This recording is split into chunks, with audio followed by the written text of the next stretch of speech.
السلام علیکم۔ آج کل بچوں کی پرورش خاص طور پر اس جدید دور میں واقعی ایک بڑا چیلنج بن گیا ہے۔ ایک طرف تو دنیا کی چمک دمک ہے اور دوسری طرف اپنے بچوں کو اسلامی اقدار سکھانے کی ایک گہری خواہش۔ تو آج کی اس گفتگو میں ہم اسی توازن کو تلاش کرنے کی کوشش کریں گے کہ کیسے اس مشکل راستے پر چلا جائے۔ تو یہی تو وہ کشمکش ہے نا، ایک طرف اسپائڈر مین، دوسری طرف صلاح الدین۔ یہ وہ سوال ہے جو آج کل تقریباً ہر مسلمان والدین کے ذہن میں گردش کرتا ہے۔ آخر اس توازن کو کیسے قائم کیا جائے؟ آئیے اس کا جواب مل کر تلاش کرتے ہیں۔ اور یہ کوئی چھوٹی بات نہیں ہے، یہ ایک بہت حقیقی چیلنج ہے جس کا سامنا ہم سب کو ہے۔ تو اس کا حل کیا ہے؟ کردار سازی کا یہ جو سفر ہے، اس کا آغاز آخر ہوتا کہاں سے ہے؟ چلیں دیکھتے ہیں۔ اسلامی تعلیمات کے مطابق ہر عمل کی بنیاد اس کی نیت پر ہے۔ اس کو ایسے سمجھیں جیسے کوئی عمارت ہو، اگر اس کی بنیاد ہی مضبوط نہ ہو تو پوری عمارت کمزور رہ جاتی ہے۔ کردار کی تعمیر میں نیت ہی وہ سب سے پہلی اور سب سے مضبوط بنیاد ہے۔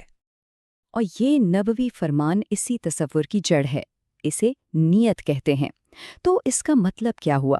اس کا مطلب یہ ہے کہ جب والدین اپنے بچوں کو کھانا کھلا رہے ہیں، ان کے ساتھ کھیل رہے ہیں یا انہیں کچھ سکھا رہے ہیں تو ان کا مقصد صرف اور صرف اللہ کی رضا حاصل کرنا ہو۔ جب نیت یہ ہو تو ہر چھوٹا بڑا کام عبادت بن جاتا ہے۔ جیسا کہ یہاں نظر آ رہا ہے، نیت، اخلاص اور سچائی، یہ تینوں چیزیں مل کر ایک روحانی بنیاد بناتی ہیں۔ یہ وہ جڑیں ہیں جن سے اچھے کردار کا پودا پھوٹتا ہے۔ جب نیت خالص ہوگی تو ہر عمل میں برکت ہوگی۔ ٹھیک ہے، تو بنیاد کی بات تو ہو گئی، لیکن اب اس بنیاد پر عمارت کھڑی کیسے کرنی ہے؟ طریقہ کیا ہونا چاہیے؟ ہمارے پیارے نبی اکرم صلی اللہ علیہ وسلم نے ہمیں سختی سے نہیں سکھایا، بلکہ ان کا طریقہ تھا محبت، رحمت اور شفقت کا۔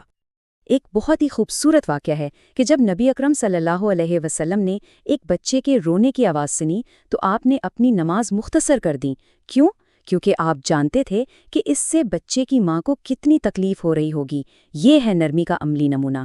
یہ ہمیں سوچنے پر مجبور کرتا ہے نا؟ اور یہ واقعہ تو دیکھیں، سبحان اللہ، عبادت کے دوران بھی آپ نے اپنے نواسے کی خوشی کو ترجیح دی اور صبر سے انتظار کیا۔ اس سے صاف ظاہر ہوتا ہے کہ بچوں کے ساتھ محبت اور صبر کا کیا مقام ہے۔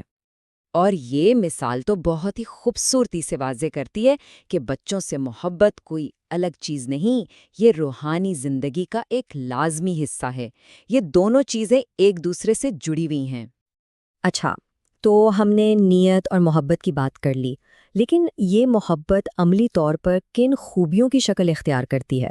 وہ کون سی ٹھوس خوبیاں ہیں جنہیں والدین اپنے بچوں میں فعال طور پر پیدا کر سکتے ہیں؟ آئیے اب اس پر بات کرتے ہیں۔ تو اچھے کردار کا فارمولا کیا ہے؟ اسے یاد رکھنے کا ایک بہت آسان طریقہ، یہ 3 ستون ہیں۔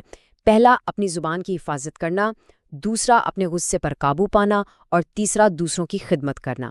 اگر ان 3 چیزوں پر توجہ دی جائے تو کردار کی عمارت واقعی بہت مضبوط ہو سکتی ہے۔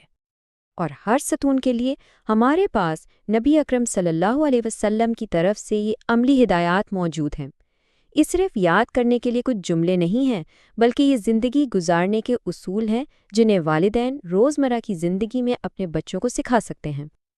اچھا، اب ایک بہت ہی عملی سوال پر آتے ہیں جو اکثر والدین اور اساتذہ کے ذہن میں ہوتا ہے۔ جب ہم بچوں کو یہ اقدار سکھانے کی بات کر رہے ہیں تو کیا ان کو سکھانے کے لیے تصاویر بنانا جائز ہے؟ تو دیکھیں، اسلامی اسکالرز کی رائے میں، جیسا کہ یہاں واضح کیا گیا ہے، اگر چہرے کے اہم نقوش جیسے آنکھیں یا ناک نہ بنائے جائیں تو یہ جائز ہے، کیونکہ اس کا مقصد اللہ کی تخلیق سے مقابلہ کرنا نہیں ہوتا۔ دیکھیں، ایک پودے کو اگنے کے لیے صرف اچھا بیج ہی نہیں بلکہ اچھی مٹی اور صحیح ماحول بھی چاہیے ہوتا ہے۔ اسی طرح اچھے کردار کی تعمیر صرف انفرادی اعمال سے نہیں ہوتی، اس کے لیے ایک سازگار ماحول کی بھی ضرورت ہوتی ہے۔ تو آئیے دیکھتے ہیں کہ ہم اپنے گھروں کو ایمان پرور کیسے بنا سکتے ہیں۔ یہاں 2 بالکل مختلف گھریلو ماحول دکھائے گئے ہیں۔ ایک طرف ایک غیر منظم گھر ہے جہاں ہر کوئی اپنی دنیا میں گم ہے، اور دوسری طرف ایک ایمان پر مبنی گھر ہے جہاں خاندان مل کر عبادت کرتا ہے اور ایک دوسرے سے جڑا ہوا محسوس کرتا ہے۔ یہ فرق چھوٹی چھوٹی عادتوں سے پیدا ہوتا ہے، جیسے نماز کے لیے ایک جگہ مختص کرنا یا روزانہ مل کر قرآن پڑھنے کا معمول بنانا۔ اور یہ ماحول صرف گھر کی 4 دیواری تک ہی محدود نہیں رہنا چاہیے۔ کردار کی تعمیر میں ایک مضبوط کمیونٹی کا بھی بہت بڑا ہاتھ ہوتا ہے۔ مسجد کی سرگرمیاں، رضاکارانہ کام اور علمی حلقے، یہ سب مل کر ہمارے بچوں کی اسلامی شناخت کو مضبوط کرتے ہیں۔ تو آخر میں ساری بات کا خلاصہ یہ ہے کہ ہر خاندان ایک مضبوط امت کی بنیاد ہے۔ جب ہمارے خاندان مضبوط ہوں گے تو ہماری کمیونٹی بھی مضبوط ہوگی۔ یہ ایک بہت بڑی ذمہ داری ہے، لیکن یقین کریں اس میں اجر بھی اتنا ہی بڑا ہے۔